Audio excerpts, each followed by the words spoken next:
It is really a striking building. It miraculously was saved by a group of people who basically stood in front of it so that they wouldn't tear it down.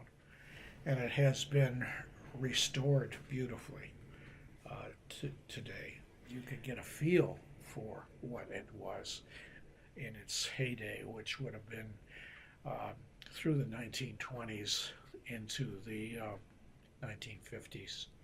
You have a large open area that once was crowded with trains.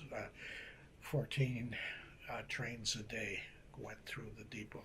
This is not the first depot of the railroad that became the Pennsylvania Railroad. The first station in that area down there was built for the Pittsburgh, Fort Wayne, and Chicago Railroad, which ran between Pittsburgh, Pennsylvania, and Chicago, and was later purchased and became the Pennsylvania Railroad. When people traveled, famous people traveled, they traveled through the depot. So if you go back through the newspapers, you'll find presidents in the depot. So it was really a major place of interest for the city. The history was more than just the 14 trains a day pulling in and going out.